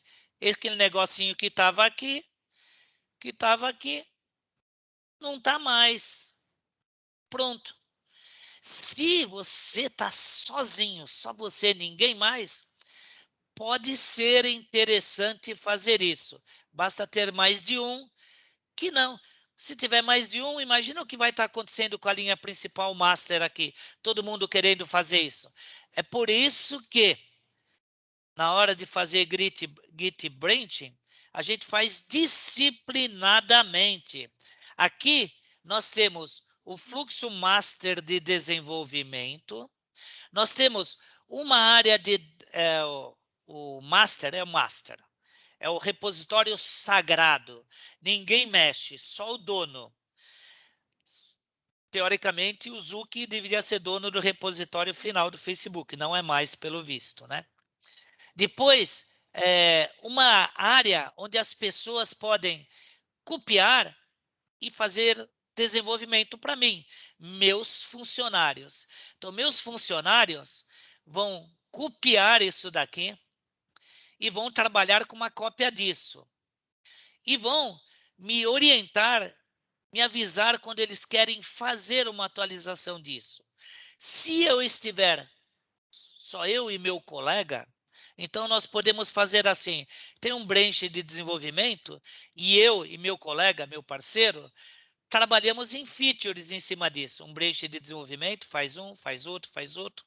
Aí, de repente, falou, aquela tela não está muito boa, será que você não pode mexer nessa tela? Não tem problema, vai lá, vai mexer naquilo. Vai lá que eu vou, enquanto isso, eu vou mexendo no banco de dados. Olha que beleza que já vai acontecendo. Desenvolvimento paralelo. Já estamos mais próximo do que está acontecendo. Opa, deu certo aí? Deu certo. Merja lá. Deu certo aí? Deu certo. Merja lá. Está funcionando? Tá. Está compilado? Tá. Então, vamos lá. É verdade, né? É verdade, né? Verdade.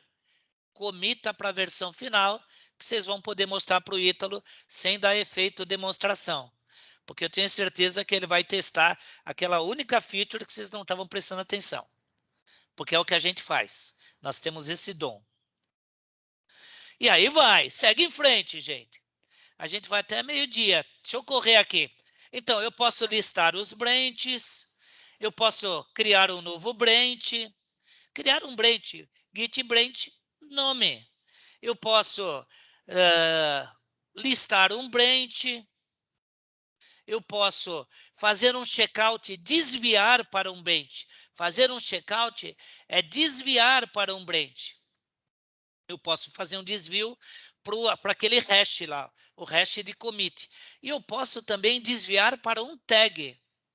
Só que no tag, via de regra, eu não posso fazer atualizações. Para isso, eu tenho que criar um branch a partir do tag. Mas eu posso desviar para olhar para ele. Ou eu posso fazer diretamente assim, git checkout -b. Aí ele faz duas coisas, cria um branch e faz o checkout para ele. Ele cria um branch e desvia para lá. Então, quando nós estamos desviando, conforme nós vimos aqui, ó, desviar para um branch é a operação de checkout. É o que nós vimos aqui, né? Git checkout, desviei para. Git checkout, desviei para. É a maneira com que eu pulo de galho em galho na árvore, através do checkout. E se o galho não existir, eu posso criar o galho na hora que eu estou fazendo. Git checkout -b nome, eu crio um galho e pulo para o galho da árvore simultaneamente.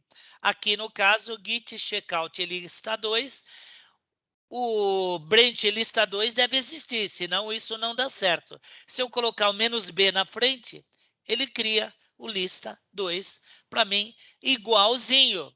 E como que funciona essa regra? A mesma, nada muda em relação a isso. Se eu tiver coisa trabalhando, eu vou estar trabalhando. Se eu der um commit, se eu der um add, ele vai para a staging area do branch que eu estiver. Se eu der um commit, ele comita no branch que eu estiver. E tudo isso fica dentro do diretório .git. Agora nós sabemos como é que funciona o processo de desenvolvimento usando o Git. Isso aqui é o mínimo que vocês têm que fazer. Mas dá para fazer um pouquinho mais de coisa. Edita o arquivo, adiciona as quantidades que serão compradas de cada item.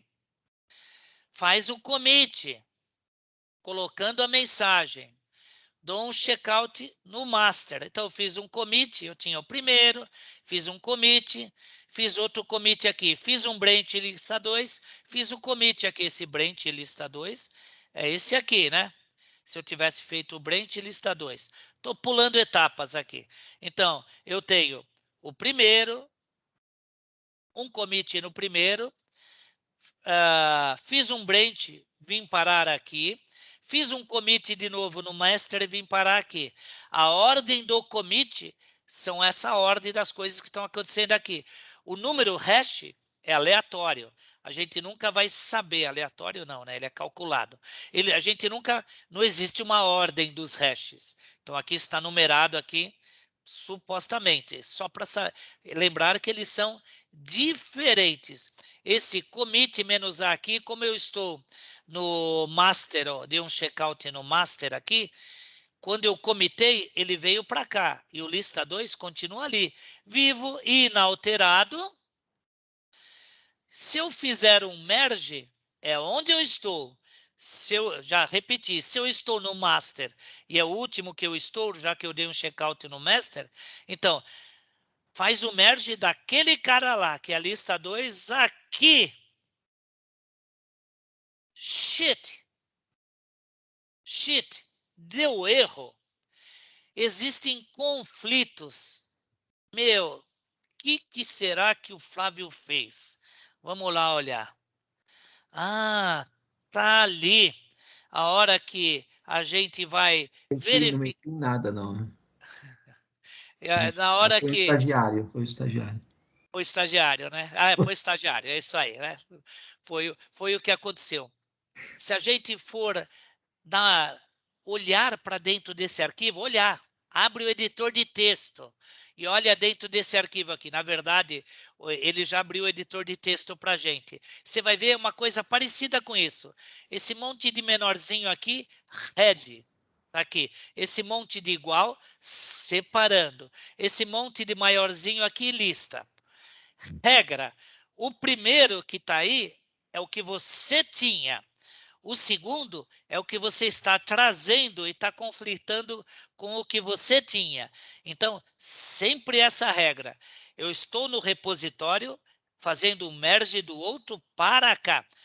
99,99% dos comandos do Git é assim. Eu estou aqui e as coisas que eu estou fazendo afetam aqui, de lá para cá. Coloca isso como religioso. Não se confunda. Estou fazendo um merge de lá para cá. Mas eu tinha isso, agora tinha isso, e conflitou. Todas as linhas estão diferentes e tem uma linha a mais ainda. Opa, como é que eu vou fazer o merge disso daí?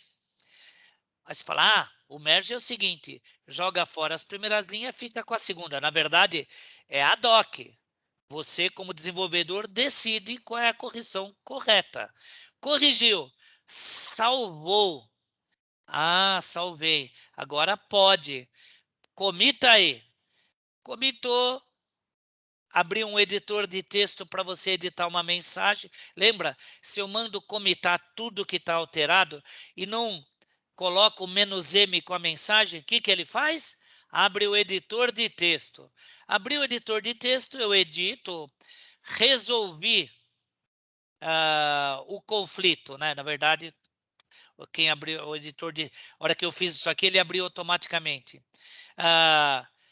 Volto, bom, uma vez resolvido, volto para o checkout master, log one line, menos one line, para ficar bonitinho. Vou no lista 2, dar o one line, ou em vez do one line, eu posso dar um print mais bonitinho colocando menos pret igual one line. Na verdade, é menos pret. Eu acho que o PowerPoint aí resolveu corrigir para mim. Bom, basicamente, o grafo, a imagem gráfica daquilo lá vai aparecer assim. Se você tiver uma ferramenta gráfica tipo Tortoise SVN, vai aparecer melhor. Então, exercício. Aqui seria a tarefa, fazendo o branch do jeito certo. Então, nossa, 4 minutos. Eu vou pular esse exercício aqui, tá? Mas ele é bonitinho. De novo, da mesma forma, basicamente eu crio, durante meu desenvolvimento, eu crio um desvio para corrigir um problema. A hora que eu corrigi o problema, fiz o merge de novo. Seria o exercício. E aqui está o desenho de um branch workflow. Ele é tão importante que existe um tal de cara aí que fez o tal de Git Flow e mostra quais são os vários branches que deve existir numa linha de desenvolvimento. Isso aqui é para mostrar uma sugestão do que pode ser feito. Então, isso aqui vocês vão encontrar na literatura. Como é que eu pego um repositório para eu trabalhar? Eu faço um clone. Então, se eu chegar lá e colocar git clone em cima disso aqui, espera aí um pouquinho. Eu vier aqui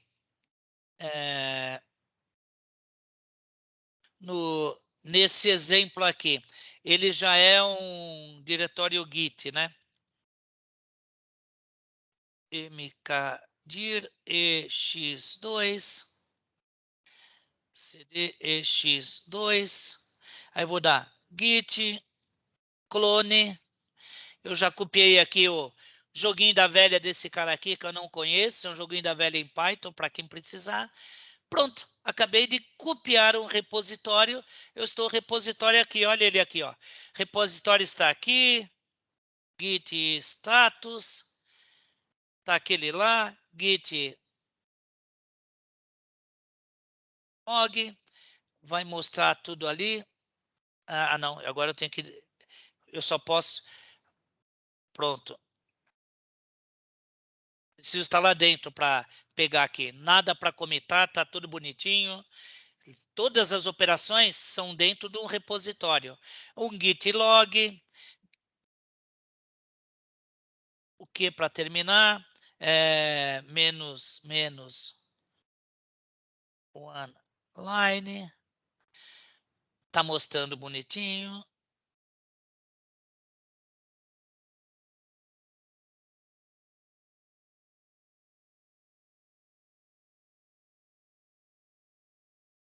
Aí ele mostrou no que ele chama do print, porque ele ainda consegue mostrar isso aqui. Espaço em branco para terminar, espaço em branco acabou, só digitar aqui que ele para. Pronto, rapidamente. E deixa eu pular aqui, que na verdade está aqui, ó. O grande poder do Git, de como fazer do jeito certo. O GitHub tem a funcionalidade de fork. Não é um comando, mas eu posso forquear um comando no GitHub, de tal forma que, se eu estiver aqui no GitHub, veja que tem o comandinho fork aqui, né? Olha o fork aqui. Aqui eu estou no meu repositório, que tem aqui? Não tem nada aqui, só tem um tal de desktop. Se eu der um fork nesse cara daqui, ele sabe que eu estou logado. Pronto, acabei de criar um fork. Agora, se eu for olhar na minha lista de repositórios, eu tenho o tic-tac-toe nos meus repositórios. Eu posso dar um git clone nele, começar a fazer atualizações, e eu vou estar fazendo atualizações nesse repositório e não mais ali. Como funciona o mundo do colaborativo em cima disso. E em cima de um repositório próprio, ele é o grande auxiliar na hora de você trabalhar colaborativamente. No mundo open source ou não. Para não virar coisas desse tipo aqui. Você utiliza o workflow para algum processo de controle de versão? Precisa ter um workflow. Como é que você usa? Se der pau, eu apago tudo e faço uma cópia nova. Faz um git clone novo. Gente, eu vejo as pessoas por aí fazendo isso. Não é para fazer isso. Você precisa fazer branch, atualizar na área de desenvolvimento e copiar da área de desenvolvimento. Não dá para fazer somente um fluxo simplificado assim. Não pode usar um repositório centralizado, onde a equipe inteira faz commit. Fazer commit em repositório remoto é equivalente a fazer push. O certo é fazer com o gerente, é o gerente aqui, é o Flávio, né? Lembra o Flávio, né? O certo é fazer com o gerente de integração, Nossa. que ele é dono de um repositório sagrado, abençoado. Cada Mas desenvolvedor... aí, cadê o Dilbert? O Dilbert está trabalhando, coitado. Olha o TCC aqui, ó. Um de vocês fica dono do repositório sagrado. Todos os outros fazem um fork. Se não tiver fork, faz uma cópia proprietária de um repositório desenvolvedor, mas remoto. Desenvolvedor remoto. Você faz uma cópia remota disso daqui. O dono, o chefe da equipe, ele vai ser o Integration Manager. Aí a equipe toda faz um clone local da sua cópia, que já é uma cópia do repositório sagrado. E aí você pinta e borda aqui. Quando você for fazer o equivalente a commit remoto, que é um push, você faz para cá. E avisa seu líder que você fez. Aí, a hora que você avisou, então ele faz o merge local aqui. Se ele gostar, ele mantém o merge. Se ele não gostar, ele descarta e puxa a sua orelha. Tem outro que faz o merge local. Gostei. Beleza. Se ele gostar, ele pega e faz o merge no sagradão, naquele que vocês vão entregar para o orientador de TCC. Qual é a vantagem disso? Nunca vai ter código quebrado aqui. Esse daqui é uma cópia remota, mas é sua. Por isso você pode fazer atualizações. Se você não gostar, você mesmo descarta e segue em frente. De tal maneira que somente versões branches que você depositou nesse repositório remoto, que o gerenciador de integração vai fazer merge com uma parte que ele manda. Se ele gostar, ele manda para lá. Então, basicamente, esse cara daqui tem uma cópia do que está lá. Porém, você precisa, a cada vez que você vai começar a trabalhar, você precisa atualizar esse cara daqui com aquele lá. Esse cara atualiza lá. E esse daqui com esse daqui. E esse é o processo das coisas darem certo. Minimamente, uma empresa tem que fazer isso. Se não, dá bagunça. Nós já vimos ontem aí. Parece complicado. Na verdade, não é. Vou trabalhar. Atualizo o meu developer com o Blessed. Atualizo o meu local com o meu developer. Estou pronto para trabalhar. Alterei. Fiz operação de push. Avisei. Opa, tá boa. Vai para lá, merge. Hora que for o merge, você vai ser avisado por e-mail, ou ele vai te dar um soco do lado, ele pode estar do seu lado. Fiz. O que você faz? Copia de volta para aquilo, atualiza o local e segue. Mais uma dica. Os commits devem ser curtos. Não é para criar uma classe nova, acrescentar 20 métodos, cada método com 500 linhas do código e dar o commit. É o seguinte, criei uma classe nova, coloquei um método, commit. Alterei o método, commit. Coloquei um novo método, commit. Alterei o método, commit. Acrescentei o método, commit. Mais ou menos isso. Tem que ser alterações importantes, mas não pode ser um volume muito grande. Por quê? Porque perde vantagem do controle de versão. Qual o segundo porquê? Complica o merge automático do Git. O Git gosta de fazer a mescla automaticamente. Se der erro, ele vai abrir o editor de texto para você corrigir. Você não quer isso. E assim por diante. Esse aqui é chamado workflow do jeito certo. Tenha seu próprio repositório público ou privado. Se for do GitHub, tem a operação de Gitflow. Muito bem.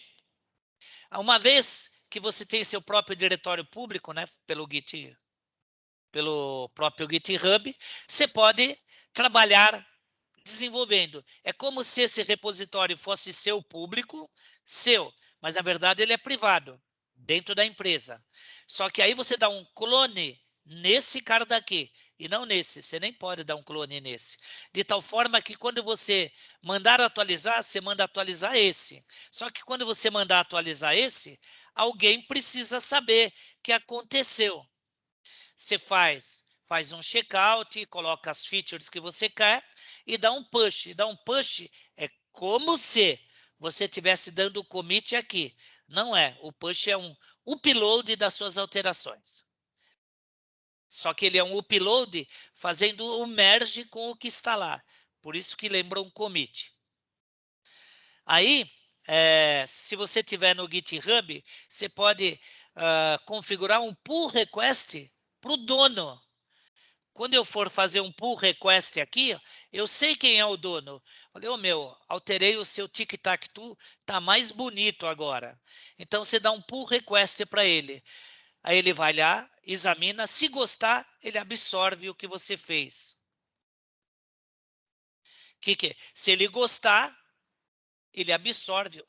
Está funcionando. Aqui é na minha máquina local. Eu, como Integration Manager, beleza, vou dar um push para o diretório sagrado, que é o do qual foi feito o fork. E o ciclo se repete. E esse parzinho aqui se repete para cada desenvolvedor.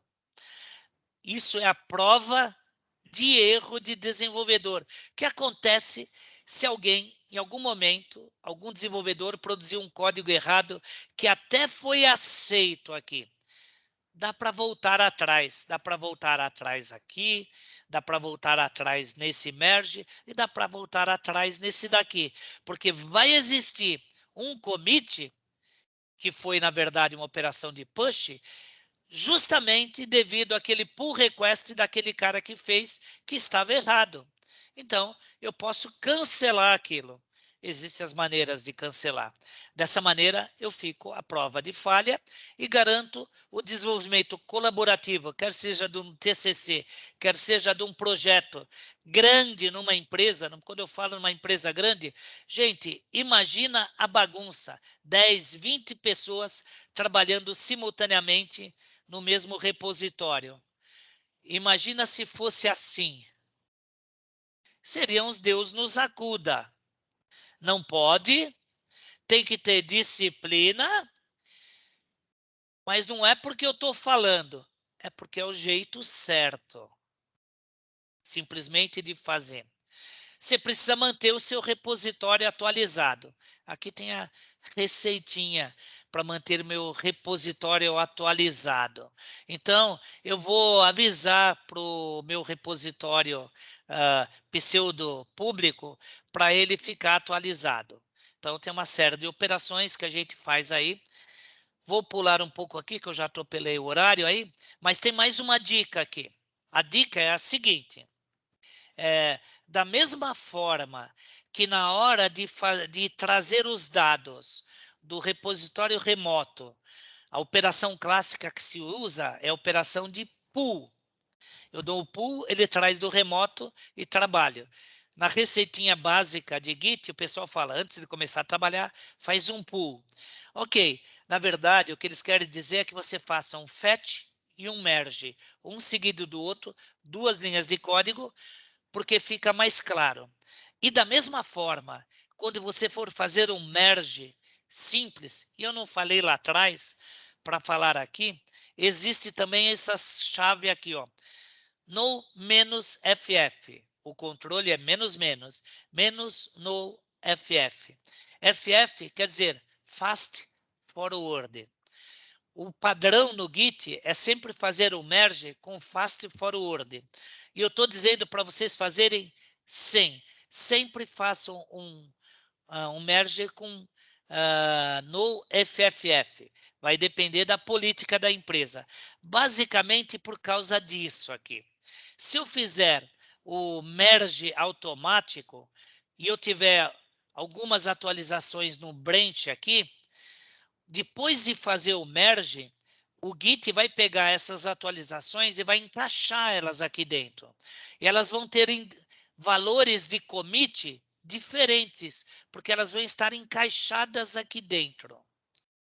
O que você tinha ali. E se eu der um git log qualquer, eu vou perder que existiu um feature branch existindo aqui. Via de regra, é interessante conhecer o histórico real, para saber o que aconteceu, saber quem alterou e quem não alterou. Então, se na hora de você fazer o merge, você explicitar, de novo aqui tem 2 menos menos, é culpa do PowerPoint aqui que junta, né? Se na hora de você fazer o merge, você explicitar menos menos no fast forward, o resultado final fica assim. Fica o merge, a linha de merge, continua presente aqui.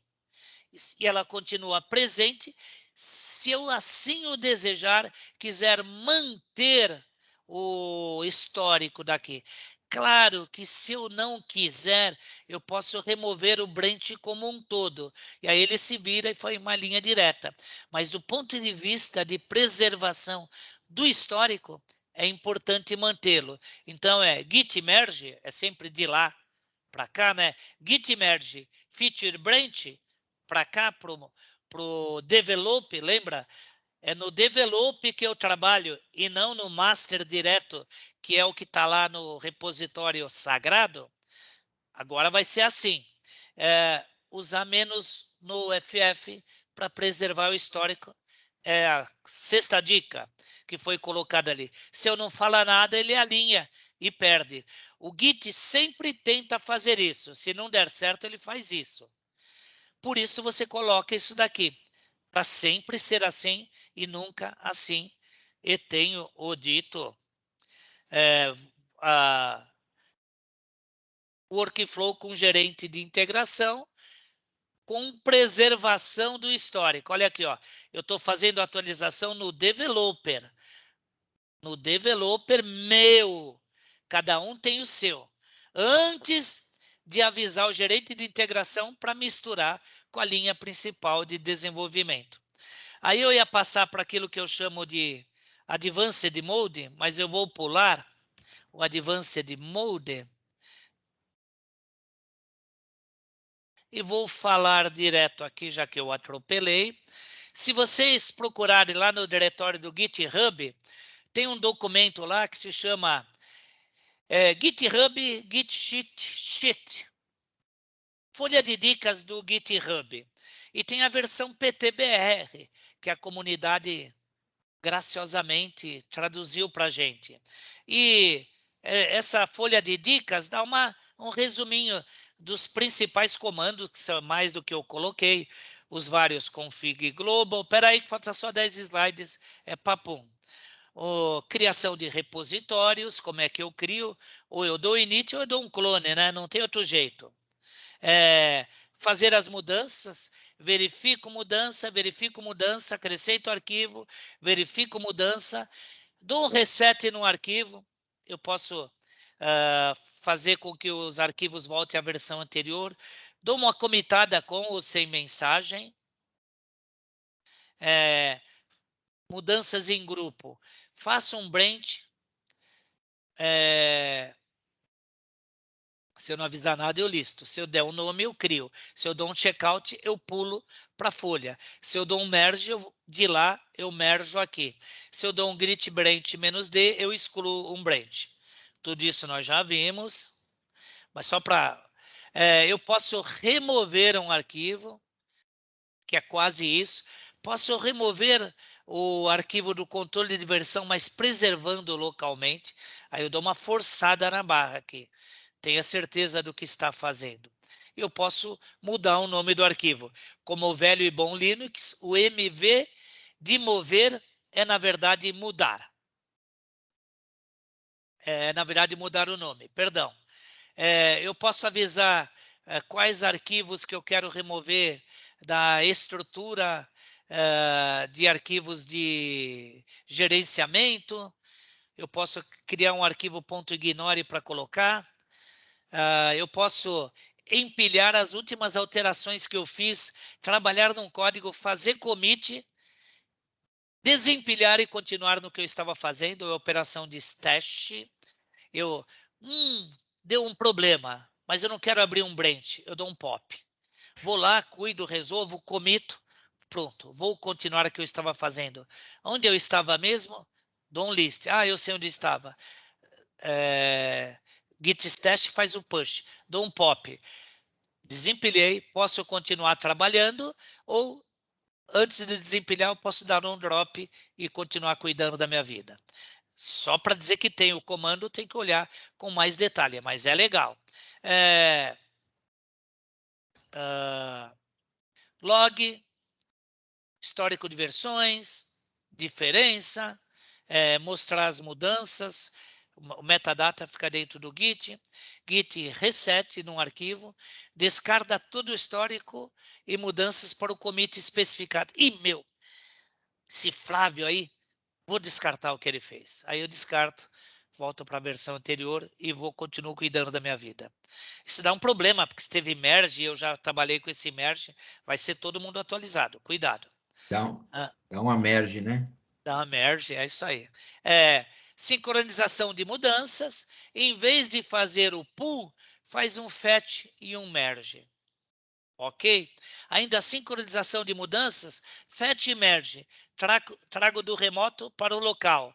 Pull, trago do remoto para o local. Push, eu envio do local para o remoto. Eu não preciso dizer nada normalmente, porque a minha estrutura de Git já sabe para qual repositório remoto está apontando.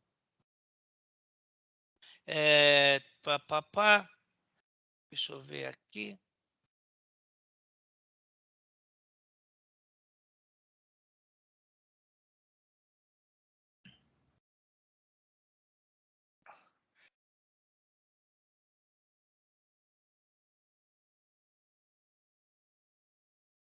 Pronto, está aqui. Abre um pouco aqui só para ficar mais feliz. Ó, eu estou naquele cara que eu dei um clone. Quando eu dei um git remote -v, ele sabe para onde ele está apontando.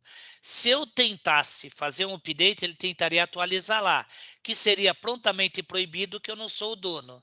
Se eu der um git clone pwd, eu estou aqui. Eu não dei no meu, no X2, eu queria ter dado no meu. Aí eu poderia, se eu der um git clone no meu repositório do Tic-Tac-Toe, ele vai aparecer aqui. Aí no meu eu posso fazer atualizações. Seriam operações de push. Recapitulando, quando eu faço pull, eu estou fazendo fetch e merge. Façam em 2 passos e não em um só. Se você está sozinho, ok, lavo minhas mãos. Papum. Existe GUI para trabalhar com Git. Existe umas, inclusive, razoavelmente interessantes. Espera um pouco aqui. Deixa eu ver aqui. É uma interface Nutella, né? Não é raiz. Mas é mais ou menos isso aí, né? Deixa eu ver.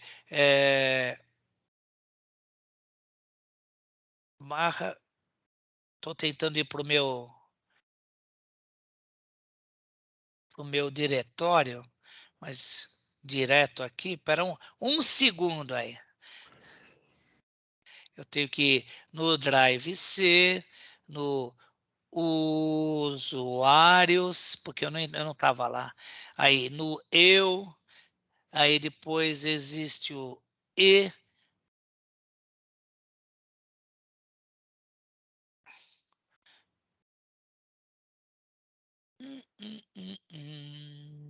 Não está aqui, não. É que no Ming W, ele, filho da mãe, coloca no outro lugar.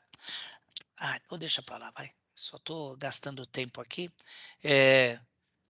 Ia mostrar um repositório qualquer. Por exemplo, aqui. Aqui tem a ferramenta Tortoise Git. Vocês não estão vendo nada, né? Porque ele não vai abrir aí. Então, o Tortoise Git aparece assim, aparece bonitinho. Aqui tem as configurações. Eu posso abrir um arquivo batch direto lá. Ele está abrindo, está abrindo aqui. Então, ele acaba sendo útil, sim, gente. Acaba sendo interessante para se trabalhar. Porém, você perde a possibilidade de fazer isso tudo. Por outro lado, é o Tortoise Git que instalou isso daqui que eu posso abrir aqui. Eu posso abrir a GUI, só que eu posso criar repositórios, fazer aqui, mas tem que ser muito preguiçoso para achar que tem vantagem em utilizar a GUI.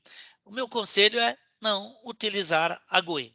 Faz do jeito certo, é na linha de comando. Com o Git Bash dá para fazer. Se você é um pouco mais raiz ainda, você pode usar, pode instalar o pacotinho, o MSys. Umas pessoas já devem ter instalado aí, né? Espera aí, cadê o MSys? Está aqui. Esse aqui é o MSys, parece com o Bash, na verdade, mas não é aquele Bash, só que esse daqui é muito mais completo, porque ele tem até o GCC, olha aí, tem até o GCC. Então, ele é bem mais completo. Ele instala uns 200 MB de arquivos, ele tem praticamente todos os utilitários para Linux. Então, você consegue literalmente trabalhar como se tivesse no Linux. Aqui, ó, olha aí, ó, tem um monte de coisa. Então, fica bastante produtivo. Não tem desculpa de trabalhar com isso aí. O GitHub, existe um monte de coisa para se fazer no GitHub. That's all, folks. I rest my case. Muito bem. Não vou terminar. Era isso que eu tinha para falar. Legal. Porque tem muito mais para falar, mas Mas simplesmente não dá para sair falando. Para aqueles que não estavam acostumados com Git, acho que eu dei um nó na cabeça, não foi? Dá Tem para alguém dizer que quer assim. perguntar alguma coisa explícita aí? Alguém tem alguma dúvida? Assim, depois do bom dia. Assim. É. Tá bom. Gente, Tem um aluno de jogos aí, o Marcel. Não sei se o Marcel está aí ainda. Acabou de sair. Não, eu estou aqui, estou aqui. Tá aqui. Eu, fala, Acho que Marcel. eu não sei se eu posso. Não, eu estava falando que usa o GitHub, né? E tinha algumas. É que assim, eu sou de jogos, né? Eu não sei se eu vou atrapalhar a palestra de vocês que são da ciência da computação, né? Porque eu tenho um problema que é um pouco específico de jogos, que assim, a gente tem que fazer versionamento quando a gente está desenvolvendo um projeto, né? Só que aí a gente tem que lidar com as peculiaridades da engine que a gente está usando. No caso, esse semestre, que eu estou no 4º semestre do curso, né? 2º ano, a gente está usando uma engine chamada Unreal, e ela tem alguns problemas, porque os arquivos não são só texto, né? Tem a parte de texto, né? Mas muitos arquivos, eles são convertidos para um formato padrão da Unreal, que eles chamam de UAsset e UMap, né? E esses formatos, além de tudo, eles são grandes, né? Eventualmente, a gente teria que usar o que eles chamam de Large Format LFS. LFS. Então, o Git se vira bem com o LFS. Você tem o custo de rede. Se eles forem arquivos muito grandes, como arquivos de imagem, então você tem o custo disso. Alternativas em relação a isso. Se esse é um arquivo gerado, mas não editado, porque o que você edita é um texto, ele produz esse arquivo, é isso? Na verdade, é que assim, a gente manipula os assets, eles podem ser figuras, né, modelos 3D, podem ser texturas, e às vezes eles estão em formato próprio da Unreal mesmo, entendi, que eu acho que não é facilmente editável fora da Unreal, né? E acho que o Git não dá conta de... O que eu estou dizendo é se é arquivo primitivo ou arquivo gerado. Tipicamente, a gente coloca num arquivo que se chama .gitignore os arquivos que não vão fazer parte do controle de versão. Dessa maneira, eu não fico gastando tempo. Por exemplo, em Java, nós temos o .jar. Mas eu lembro que a Unity tinha o plugin de como fazer o controle de versão usando o Git. Da Unreal, Eu não sei. Ela tem sua própria plataforma, ela deve ter o seu plugin para controle de versão, de tal forma que ela deve fazer alguma versão alternativa, uma conversão para garantir o controle de versão. Por outro lado, se cada elemento que você está querendo fazer controle de versão é elemento muito grande, então eu sugiro você aceitar. Veja, tem duas coisas. Se é elemento muito grande e a alteração não é frequente, mas você vai colocar no Git como repositório, tudo bem. Agora, se é aquele negócio que você altera com frequência, o repositório vai fazer uma cópia cada vez que você mandar. Então, você vai gastar muito espaço no repositório e vai ficar tudo lento. Quando você der um clone, vai ficar algumas horas fazendo o clone do seu repositório. Então, toma cuidado disso. Como eu disse, por outro lado, se for para armazenar só como repositório, eu vou alterar umas 2, 3 vezes, depois não altero mais, tudo bem. Isso vale para imagens também. Infelizmente, a gente altera bastante. Então, dá todo tipo de problema, assim. Eu espero que a Unreal tenha o plugin adequado para fazer essas coisas, porque eu lembro que a Unity já tinha. A Unity a gente trabalhou com, até o semestre passado, no terceiro, a gente ainda trabalhava com a Unity, era muito mais fácil, né? Com a Unreal tem alguns problemas extras que não tinha com a Unity, né? O tamanho dos arquivos é um deles, né? Esse formato próprio também de arquivo que eu não consigo editar por Notepad, que alguns arquivos da Unity eu conseguia simplesmente editar e não tinha muito problema, resolveu o conflito, né? Mas na Unreal tá ficando um pouco difícil. Ele tem um Git ignore, né, que seria uma configuração do próprio aplicativo que a gente usa. No caso, eu estou usando totalmente o Git Kraken, né, para trabalhar um pouco mais, tem umas funções extras, etc., né? E ele baixa só os arquivos que são úteis, né, para a gente, só que, quer dizer, ele manter o controle, né, o versionamento só dos arquivos que dá para manter, mas ainda tem alguns problemas, né? Enfim, a gente está tendo que tomar. A gente está tentando, na verdade, organizar o workflow, né, de forma que ninguém mexa com arquivos simultaneamente, etc. Mas que às vezes fica meio inviável, porque tem alguns arquivos que são globais, né? Por exemplo, se eu mexer na posição de qualquer coisa no mapa, tem um arquivo chamado UMap que muda, né? Inevitavelmente. Por exemplo, lembra que eu falei lá de gerência de configuração lá no começo? Então, para desenvolvimento de jogos, tem que ter um gerente de configuração. Aí o gerente de configuração vai configurar os itens configuráveis, vai dizer onde vão ficar os repositórios. Por exemplo, de uma maneira resumida, se você tem um problema desse tipo, e se esses arquivos são itens configuráveis, assim como são imagens, eles merecem um repositório separado daqueles que a gente faz atualização no estilo Git mesmo, que é texto. E o gerente de configuração cuidaria disso. Então, estaria na lista dos itens configuráveis, até para enviar para o repositório tem que passar para a égide do mesmo, não pode ser qualquer um, e o repositório, fisicamente, remotamente, não é o mesmo, para não ficar atrapalhando a vida de quem precisa fazer commit, push e pull com frequência. Então, o certo é ser separado. Se não existe esse papel do gerente de configuração, eu desconfio que não, coloque em repositório separado, simplesmente, para não ficar atrapalhando sua vida. Beleza? Ótimo, ótimo. Agradeço muito o esclarecimento. Você vê que aqui a gente está internacional, tem diversos cursos aí que são desenvolvedores, hein? Tá bom, então. Acho que é isso, tá ótimo, Vladimir. Acho que foi bem interessante. Chegamos no pico de 68, viu, Vladimir? Oi? 68 pessoas aqui na não, tá excelente. Eu acho que a gente não volta mais fazer semana assim presencial, né? Porque nessa hora do meio-dia e meia ia ter mais gente na night do que no auditório, né? Então, isso aí. acho que alguma coisa vai mudar. Tá bom, então, gente. Obrigado pela atenção, presença. pessoal. Desculpa atropelar um pouquinho o horário. Vladimir. Não, mas é que eu assim terminei mesmo. agora só porque eu tô com fome. Tá bom, então. Falou, gente. Tchau, tchau. Abraço, obrigado. Tchau, gente. Tchau. Obrigado a todos. Tchau a todos. Muito obrigado. Aqui.